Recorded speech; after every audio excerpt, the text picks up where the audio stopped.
Dobrý den. Nacházíme se před Energy Centrem, což je prezentační a administrativní budova Kingspan v Hradci Králové. Bylo postaveno v roce 2009 společností PSMSI na návrh projekční kanceláře Santis. Při výstavbě Energy Centra byly použity výhradně technologie Kingspan, tím pádem budova se stává prezentačním objektem pro produktové portfolio Kingspan. V budově byly použity veškeré úsporné technologie Kingspan, které jsou dnes k dispozici, a tyhle technologie vám rádi představíme. Takže pojďme dál. Energy Center je částí výrobního závodu Kingspan v Hradci Králové, kterýžto výrobní závod je jeden z největších v celé společnosti, v celé skupině Kingspan na světě a je jeden z nejmodernějších.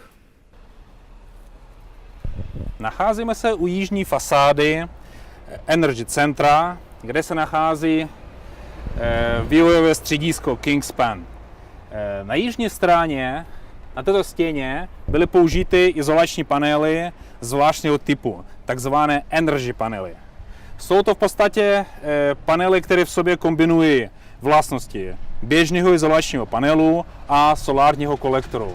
Jednoduše řečeno, tato žebra jsou uvnitř dutá a vzduch ohřátý od sluníčka stoupá a poté se dostává do interiéru budovy, kde je využit k vytápění. Jsme v budově R&D centra, který je částí Energy Centra Kingspan, neboli vývojového střediska. Zde vzduch ohřátý v energy panelech, které jsme zrovna viděli venku, je shromážděn tímto hranatým bílým vedením a pomocí ventilátoru je vháněn skrze toto modré potrubí do prostor skladu. K vytápění interiéru Energy Centra je využíváno odpadového tepla z místní elektrárny, které vzniká přirozenou cestou při výrobě elektrické energie a jednak, pokud by nebylo využito v našem Energy Centru, by dostalo bez užitku do ovzduší. A tak nám vytváří pracovní příjemné prostředí. Tak jsme na kapitánském můstku Kingspan. Říkáme takto naše střeše, kde jsou umístěny mimo jiné dvě rekuperační jednotky. Jejímž účelem je zpětné získávání tepla z odpadového vzduchu, který je vyfoukován ven. Čili tento vzduch předává část své tepelné energie čerstvému vzduchu, který je nasáván zvenčí.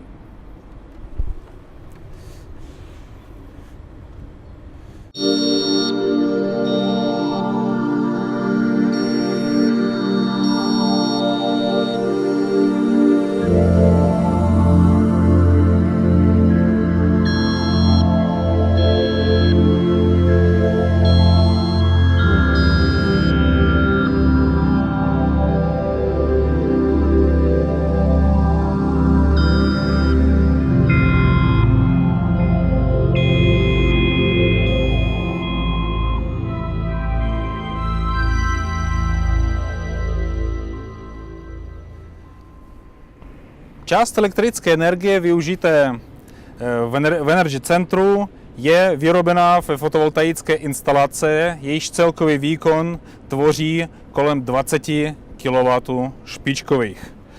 Tato instalace je založena na solárních panelech Mitsubishi výkonem 130 W každý a ročně dodá přes 21 000 kWh elektrické energie.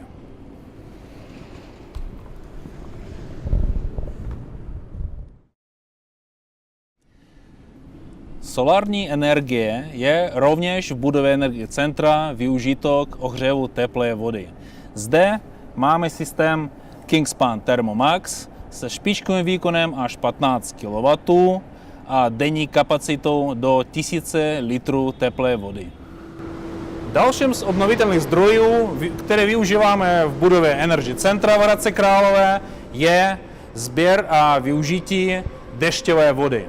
Dešťová voda je dodávána skrze černé potrubí, které vidíme tam pod střechou, a pak stéká do podzemní nádrže. Jejíž objem je zhruba 22 kubíků. Pak prostředím elektrického čerpadla prochází filtrem, měřícím přístrojem a je dodávána do záchodu, do splachovacích záchodů v budově Energy Centra.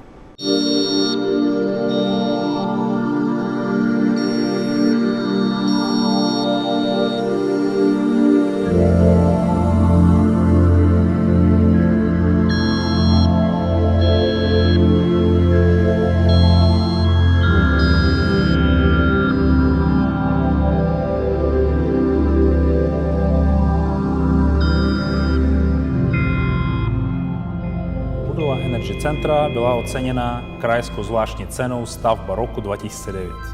Dámy a pánové, děkuji vám za pozornost.